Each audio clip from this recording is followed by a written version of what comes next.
When all seems bitter, when all seems like chance, when all seems uncertain, it is all in God's hands. We've come across an interesting story this Christmas. It takes place in Bethlehem, but 1,000 years before the story we're familiar with in December. Instead of a family escaping King Herod by going down to Egypt, we have a family who escaped famine by going down to Moab. Instead of Mary, we have Naomi and Ruth. And instead of Joseph staying by Mary's side, we have Elimelech and Mahlon and Chilion, who have all been buried. Instead of good news of great joy, we have a devastated widow. She cried in chapter 1, "I went away full, and the Lord has brought me back empty." It's hard to sing "All is bright" when it feels like all is bitter. But we remembered in the first week in this series that the only thing worse than painful suffering is purposeless suffering. And that when all does seem bitter, it is all in God's hands. But we feel the tension still, don't we? What will the solution be? How is God going to comfort Naomi in the midst of her grief? And so we ended chapter 1 by waiting. And yet there was a glimmer of hope there, because Naomi didn't truly return to Bethlehem empty-handed. She returned at harvest time, and a loving daughter-in-law was right by her side. And Ruth was young and strong and willing to go and provide for Naomi. But the question is if the Lord's hand will be in it, because something remarkable is going to have to happen to help these two poor widows. So is God's hand at work among the unlikely? Is He at work in everyday routines or in so-called chance events? Because when Ruth went to glean in the field, the narrator says she just so happened upon a field. And that this field just so happened to belong to Boaz. And not only this, but Boaz just so happened to look upon Ruth with favor. And to make matters even more unlikely, he just so happened to be a redeemer, a relative of Naomi's. So if willing, Boaz could marry Ruth and preserve the family land and provide an heir to the family line. Was this by chance or by design? We discovered that when it seems like chance, it's all in God's hands. But then chapter 2 ends with Ruth living with her mother-in-law and not with Boaz. Weeks go by during this harvest season, and we aren't quite sure what will come of this relationship. Is Boaz actually interested in her, or is he just nice to every woman who comes through? And so we end chapter 2, just like we ended chapter 1, by waiting. Well, we just read chapter 3, and come to find out, the wait still is not over. The chapter ends with Naomi saying these words to Ruth, "Wait, my daughter, until you learn how the matter turns out." And all seems uncertain now. This chapter is going to lead us to a place where Naomi and Ruth are no longer making decisions. They're not choosing whether or not to go back to Bethlehem. They're not choosing whether or not to go and glean. They're not choosing how to approach Boaz at the end of this chapter. At the end, the ball will no longer be in their court, and all they have left to do is wait. Perhaps the greatest test of your trust in God's sovereign hand is not when all seems bitter. That might not be your struggle. You might experience pain and know that God is surely working all things for your good, and you never end up questioning His goodness. Your struggle may not even be when all seems like chance. You don't have the issue of knowing that nothing happens by happenstance. You know that that's not the case. You trust that God's hand is at work all the time. Instead, your struggle is different. Maybe your struggle is to trust God's hand when all you can do is wait. When you say the Lord will provide, and so you put in the application or the applications and then wait. When you know that there will be an outcome to your situation, but you're not sure how or when, and so you must wait. Or when your loved one is running away from the Lord and you share your heart with them, you plead with them, but you don't know how things are going to turn out, and so you must wait. Or when you wait for a spouse or wait for the test results, or wait to hear back on something extremely important in your life. Is God's hand still at work then? Is His hand at work when it's out of your hands? Or when you can't affect the outcome? When your work is to wait, is God still working? When all seems uncertain and all you can do is wait, do you still believe it's all in God's hands? Well, today's portion of the story comes to us in 4 scenes. In scene 1, we will have Naomi's plan. In scene 2, we get Ruth's proposal. In scene 3, we hear Boaz's promise. And the last scene ends with Ruth's patient waiting. And in each of these scenes, we encounter uncertainty along the way, at least from our human perspective. Sometimes Ruth is acting and she must wait for the results. Sometimes she's sitting still and must wait for the results. But what we'll learn today is that when all seems uncertain, it is all in God's hands. And therefore we can wait on Him. As the first scene opens up, we hear Naomi's plan. It's been several weeks now since they've moved back to Bethlehem. We know that because they arrived at the beginning of the harvest, but now it's towards the end. And if you can remember, on the journey back to Moab, Naomi was broken and she was bitter, but she still put the needs of Ruth before her own, which is a constant theme throughout this book, people putting others before themselves. And here's what she said to her daughters-in-law back in chapter 1. Go, return each of you to her mother's house. May the Lord deal kindly with you as you have dealt with the dead and with me. The Lord grant that you may find rest, each of you in the house of her husband. She sought rest for Ruth. The kind of rest that comes from the provision and the protection a husband brings. You know, Carly and I celebrated 9 years of marriage this past Friday, and if you were to ask her, I'm sure she would describe it as 9 years of rest. At least let me believe so. Amen. The kindness that Naomi displayed to Ruth here was returned by Ruth because Ruth chose her mother-in-law's needs over her own. And yet here we are, several weeks later. Ruth's chosen to stay with Naomi instead of go back. And Naomi has the same desire for Ruth. She says this in verse 1 of chapter 3, "My daughter, should I not seek rest for you, that it may go well with you? Is not Boaz our relative with whose young women you were?" So here she is, still seeking rest for her daughter-in-law. And I just want to point out a few things for us to keep in mind as we look at this. Is that first, Naomi's plan includes nothing about what's in it for her. Boaz is a family redeemer. He's a relative by association with Naomi's deceased husband, Elimelech, but notice that none of that is in play in Naomi's plan. She's not primarily seeking redemption for her land and for her lineage. She's seeking rest for her daughter-in-law. Even though the land is vitally important here in Israel, because the land that you owned would be an inheritance for your children. And this family is at risk of losing it in a couple of ways. And first of all, they're poor. And so as a last resort, they might have to end up selling their land in order to provide. And then they lose it. But they're also widows with no sons. They have no son to take the land and to keep it and to work it into the family line. And so it really wouldn't surprise us if Naomi were to come to Ruth and say, "Ruth, I have a plan, and I need someone to take care of this land. I need someone to have a son so that we can have an inheritance. We can't lose what my husband and his family worked so hard to provide throughout the years. So would you go and get married for me?" Instead of seeking rest for herself, Naomi seeks rest for Ruth. She wants it to go well with her daughter-in-law.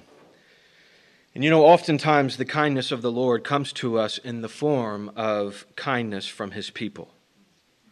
Now, He's doing a million other things behind the scenes as well. For instance, He led Ruth to the right field at the right time. That really didn't have much to do with humans and our plans.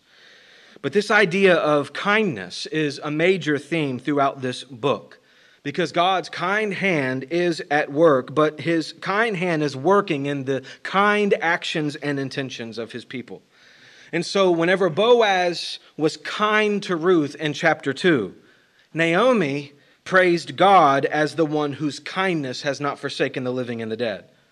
So Boaz was kind, and Naomi praised the Lord for him being kind. And then here, God uses the kindness of Naomi to spark a thought that Ruth is going to act upon, and God is going to accomplish his plan through it. God is always using ordinary people and ordinary circumstances like you and me to accomplish his plan in the world.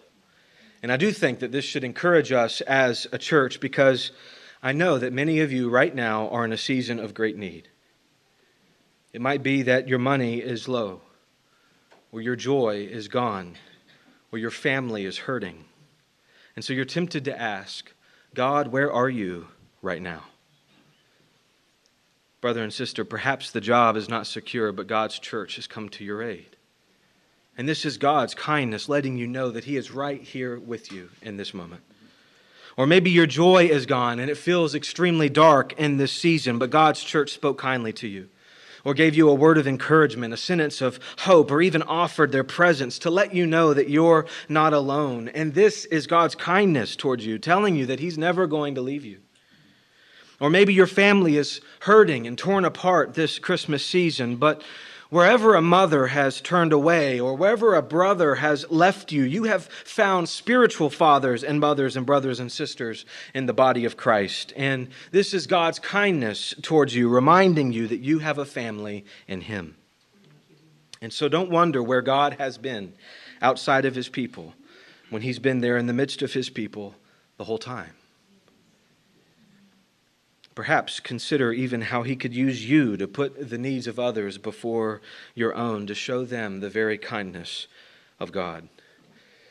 And maybe you're here this morning wondering if God is there and if he truly cares for you. Well, have you considered if it was God's kindness when your Christian friend or family member told you about Jesus, or invited you to come to church to hear the greatest news ever told? Perhaps he's been there the whole time and you've not had the eyes to see.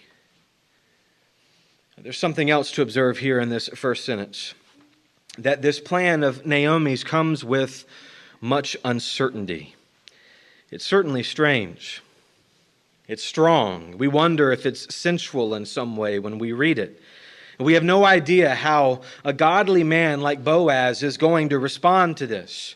I mean, if put into motion, it could work, but it could also go terribly wrong. And we'll see the details of the plan here in just a moment, but I just want to provide a word of caution when it comes to interpreting Old Testament narratives. Narratives are stories, and the Bible is filled with stories, true stories. And even though the author is being selective, because he can't possibly tell us everything, or else we'd be reading it forever. The author is selective, but he's not shying away from the truth. The author tells it how it is, and sometimes these stories have people and actions to imitate, but at other times, the stories have people and actions to not imitate. And so this plan of Naomi's seems to be some sort of way for Ruth to propose marriage to Boaz, but that does not mean you need to go uncover some man's feet and lay at the end of his bed this evening. This is written not because we're supposed to copy all of it, but because it actually happened. And friends, the part of it that seems strange and weird and suspect actually helped to further the purpose of the book. Because in the midst of strange plans and uncertain outcomes, God's hand is still in it. And so with that said, let's look at the plan that Naomi lays out. This first part is something you should copy. Verse 3 begins with, "Wash, therefore." In other words, if you've ever found yourself about to propose, a bath is not a bad idea. Some of you moms are trying to teach your young boys about the importance of bathing, and Naomi would agree with you here, so please listen to your mothers. Verse 3 continues, "Wash therefore and anoint yourself." We got to keep in mind that during this day they didn't have deodorant the way that we think of it today. And so they had these essential oils that they could use to smell good, almost like some sort of perfume. So wash yourself, anoint yourself, and put on your cloak. Now it's possible that Ruth was still in a season of mourning here from losing her husband, Mahlon. And there was a particular mourning attire that the widows would wear. And maybe this is why Boaz has not made a move up to this point. Maybe he's being respectful of a widow who's in the midst of mourning. And so if this is the case, Naomi is encouraging Ruth to take the mourning clothes off and to wear something that shows Boaz that she is no longer in mourning, that she is available and ready to move forward. Next, Naomi tells Ruth to go down to the threshing floor. And friends, this is where some of the uncertainty comes into play. Boaz is working the threshing floor on this very night. And it's an evening during a time when the judges ruled. We have to continue to keep that in mind. And whenever the judges ruled, the book of Judges says everyone did what was right in their own eyes. And so over time, the threshing floor became a sinfully dark place at night. It would often be on top of a hill that's exposed, and that's because the wind was stronger there. And the men would use these pitchforks to throw the grain and the chaff up into the air. And the wind would come and blow the chaff while the little pieces of grain would fall back down to the ground in order to be collected. And so the men who were working the threshing floor there would sleep nearby at night, and this led to many instances in which prostitutes would visit and offer their services on the threshing floor. So how would Boaz respond to a woman at the end of his bed at night by the threshing floor? What would that make him think of someone like Ruth?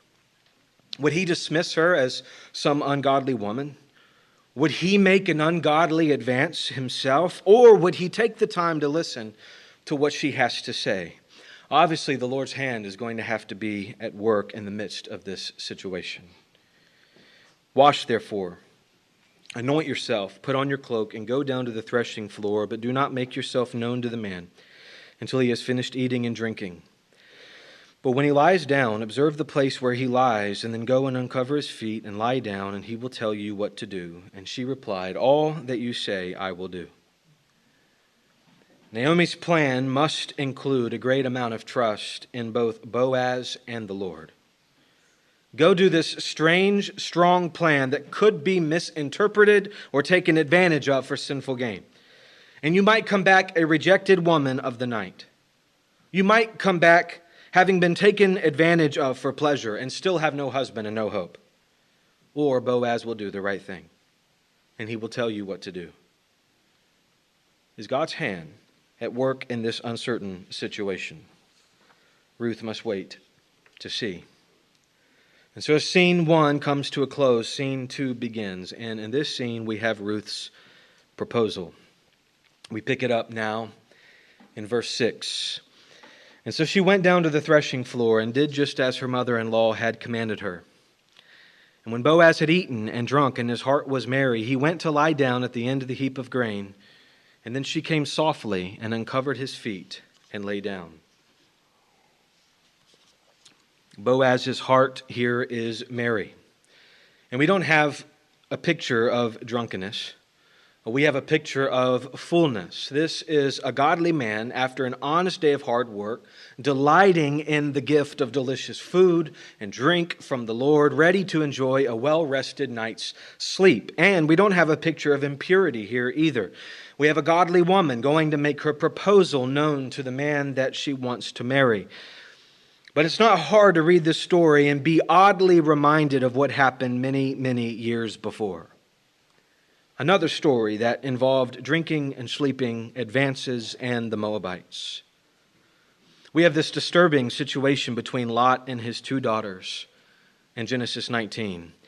And it goes like this, where Lot's daughters devise a plan. Come, let us make our father drink wine, and we will lie with him, that we may preserve offspring from our father. So they made their father drink wine that night, and the firstborn went in and lay with her father.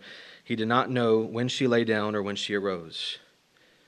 The next day the firstborn said to the younger, Behold, I lay last night with my father. Let us make him drink wine tonight also. Then you go in and lie with him, that we may preserve offspring from our father. And so they made their father drink wine that night also. And the younger arose and lay with him. And he did not know when she lay down or when she arose. Thus both the daughters of Lot became pregnant by their father. The firstborn bore a son and called his name Moab. He is the father of the Moabites to this day. The parallels are striking, aren't they? The Moabite people came from a daughter who got her father drunk, snuck into his tent, laid with him in order to preserve offspring. And now here we have a Moabite woman who needs to preserve offspring, sneaking quietly to where Boaz is sleeping on the threshing floor. How is this going to go for this Moabite woman? Is he going to wake up and see her acting just like her ancestors and shoo her off into the night? Is he going to publicly shame her in some way?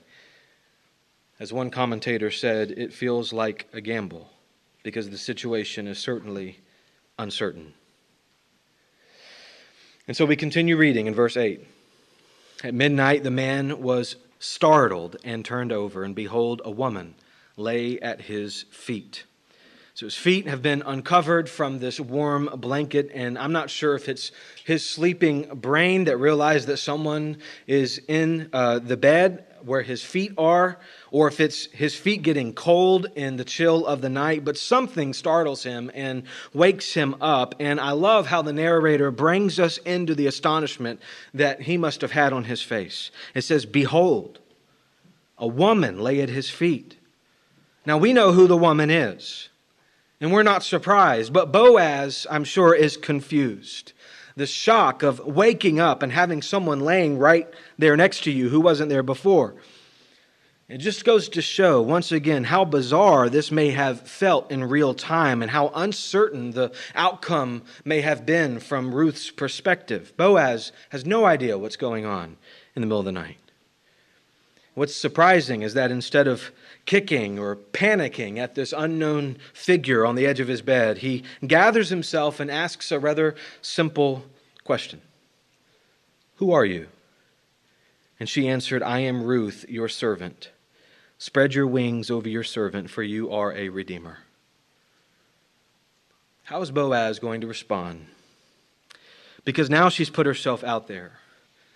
And she truly has passed the point of no return in this moment. Her last chance to ditch the effort is gone because she's now clearly identified herself, saying that she is Ruth, Boaz's servant. And truly she is the servant, while Boaz is the master.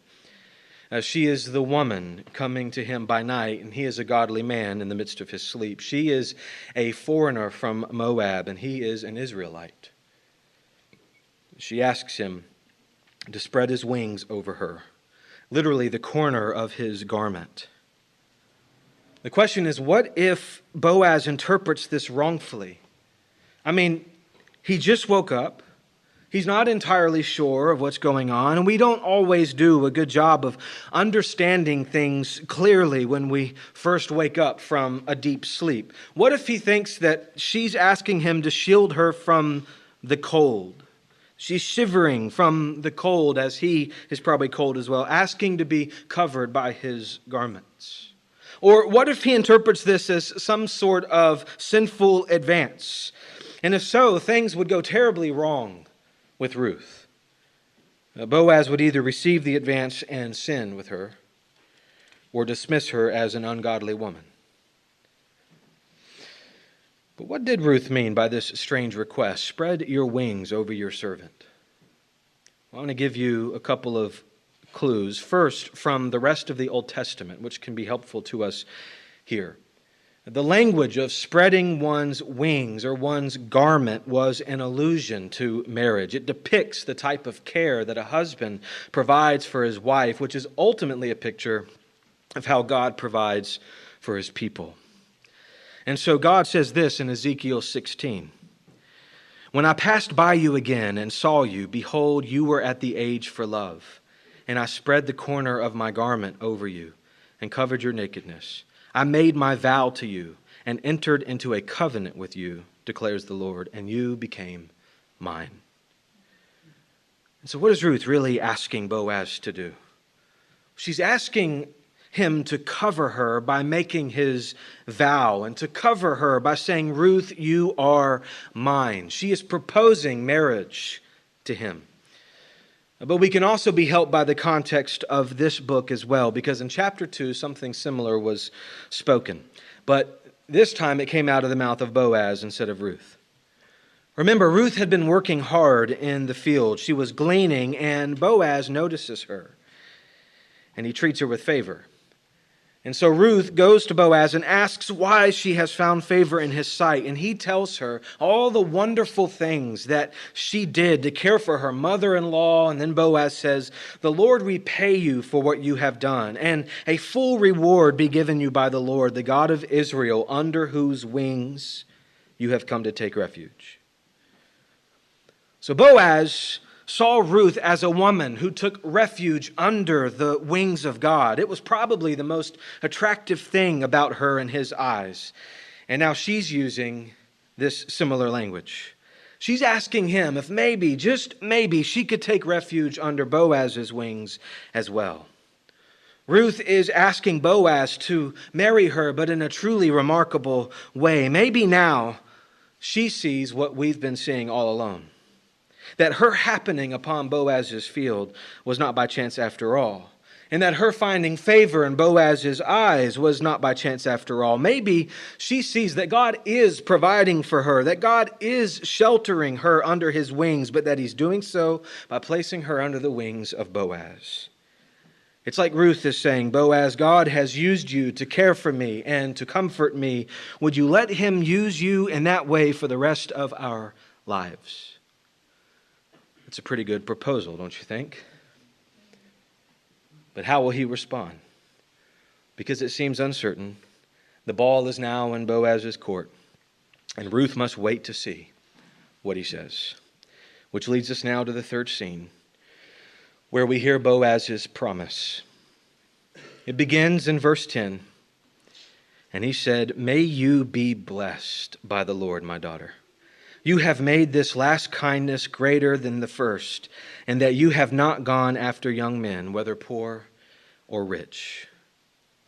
So all seems uncertain, but it is all in God's hands. Boaz could have dismissed Ruth without letting her talk, but he doesn't. He could have received her words as some sinful advance, but he doesn't. He could have rightfully understood her proposal, but still rejected it, and he doesn't. Instead, he sees her proposal as an act of kindness. You have made this last kindness greater than the first. Now, the first kindness was when Ruth had stayed with her mother-in-law, Naomi. And all she had done for her, returning from Moab, refusing to go back home, caring for her, providing for her from the fields, that was Ruth's first kindness. But Boaz sees this last kindness as even greater. That even though she's young and beautiful and could have married for love or for riches, by going after some young, handsome man, she has gone after him. And this is just a note to the married men in the room that the most kind thing your wife has ever done is marry you.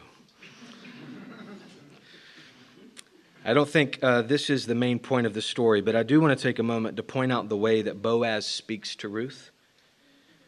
In Ruth 2:13, she says to him, You have comforted me and spoken kindly to your servant. Now it's like Boaz says, Ruth, the whole town knows how great of a woman you are and all the kind things that you've done. Now, you could have had anyone, but you've chosen me, and doing that is even more kind than what you did before. Men, comfort your wives and speak kindly to them.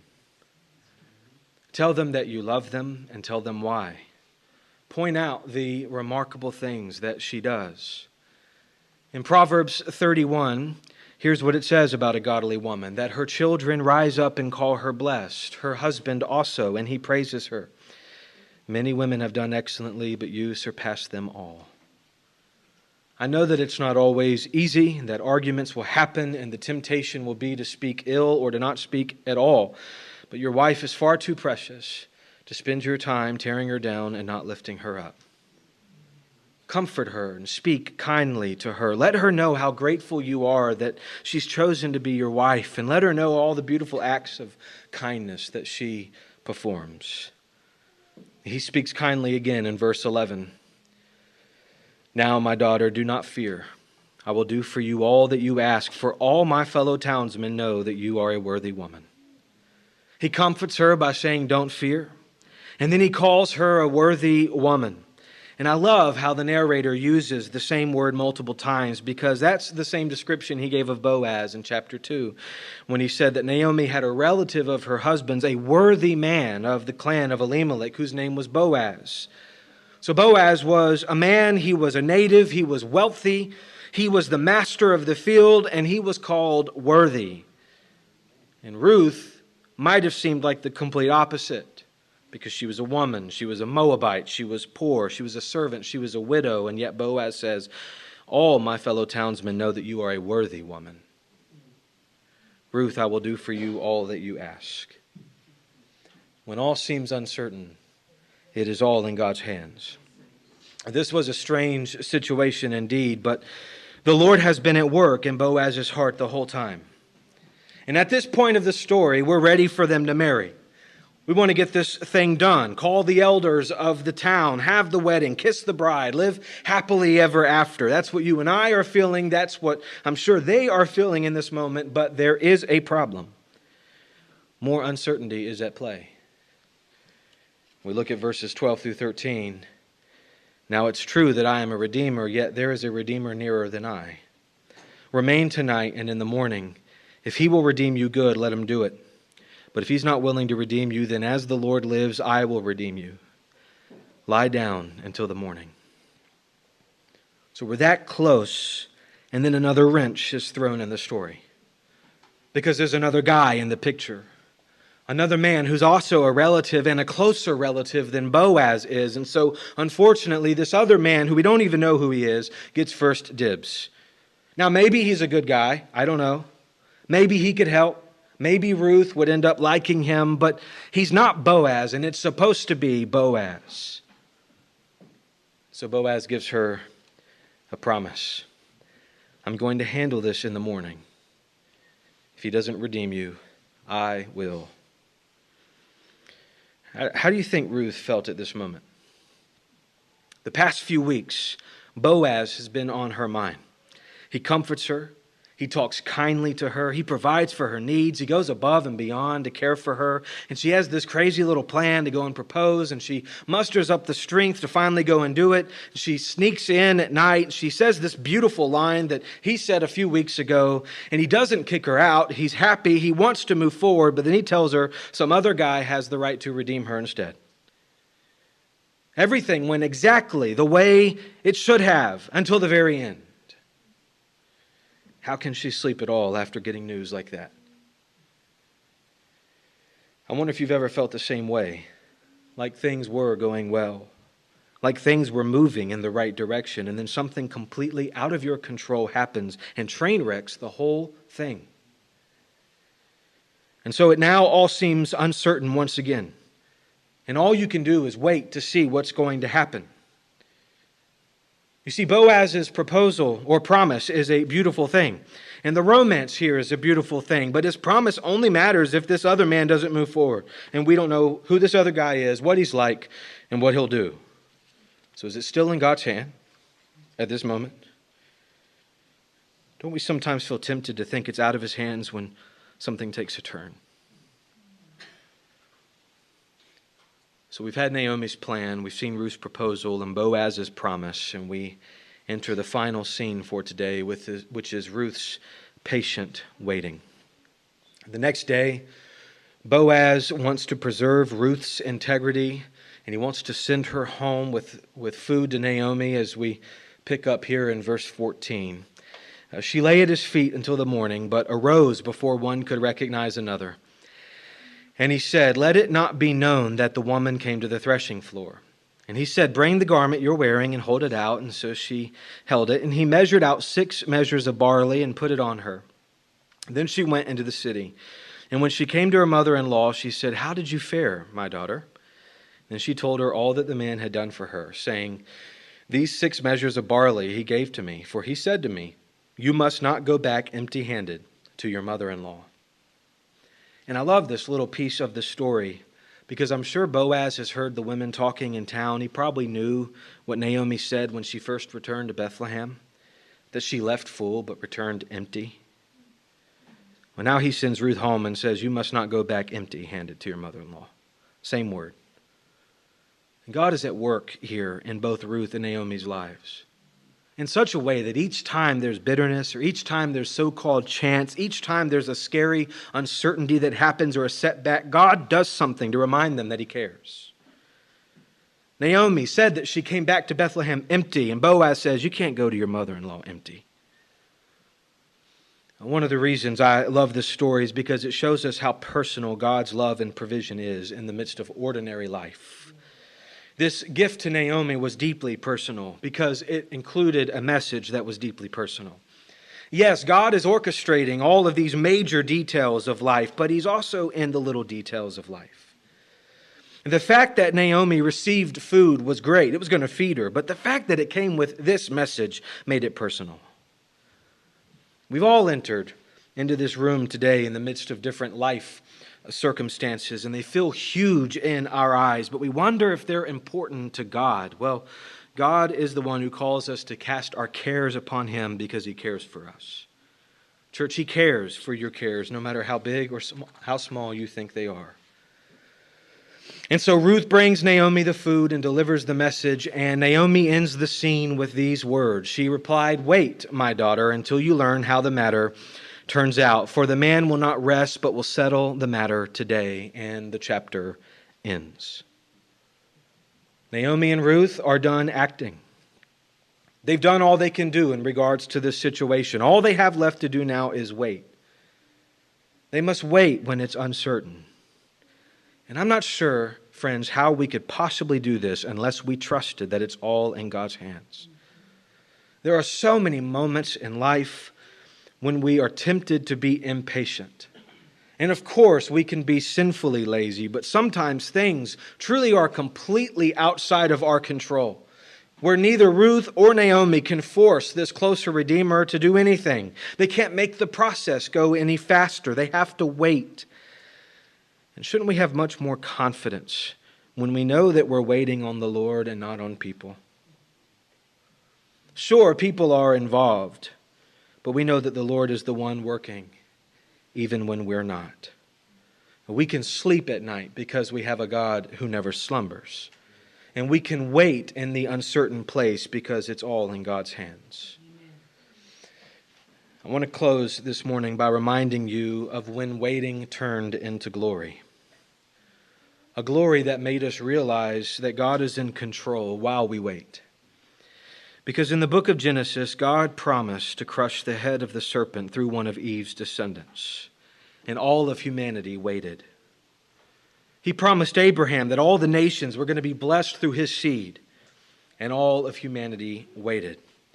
He promised Moses that a prophet would be raised up like him to lead and guide the people. And all of humanity waited.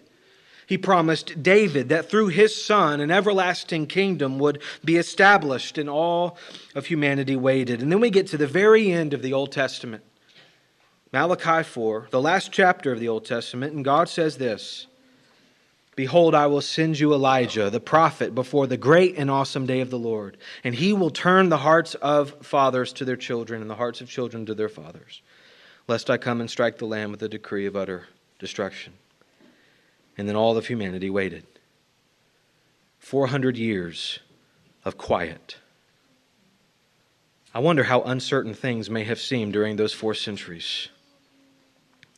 We can almost hear the people singing, O come, Emmanuel, and ransom captive Israel that mourns in lonely exile here until the Son of God appear." But then one day, the waiting was over. And an angel appeared to a young woman named Mary. And the angel said to her, "Do not be afraid, Mary, for you have found favor with God. And behold, you will conceive in your womb and bear a son, and you shall call his name Jesus. He will be great and will be called the Son of the Most High, and the Lord God will give to him the throne of his father David. and he will reign over the house of Jacob forever, and of his kingdom there will be no end. In the book of Ruth, we wait for the marriage of Boaz and Ruth, and we wait for this child between them to be born who would ultimately be the grandfather of King David. We wait eagerly for this to develop because Jesus came from the lineage of Boaz and Ruth. So that even when this little hiccup in the story occurs, we see that it's all in God's hand. And we know that nothing is truly uncertain in God's mind. That when things seem uncertain here, when there's 400 years of waiting, God was still working and the Savior was still born. For those of you who feel overwhelmed by uncertainty, there is a way to be certain that God is working all things for your good. And the good news is that you don't have to wait like the people of the Old Testament, because waiting already turned to glory when Jesus was born. Everything needed has already been accomplished in his death and in his burial and resurrection on behalf of sinners like you and me. And so the question is, will you come and will you adore him? Will you find shelter under the wings of Jesus this Christmas? Will you trust in the one when it all seems uncertain? It is all in his hands. Let's pray.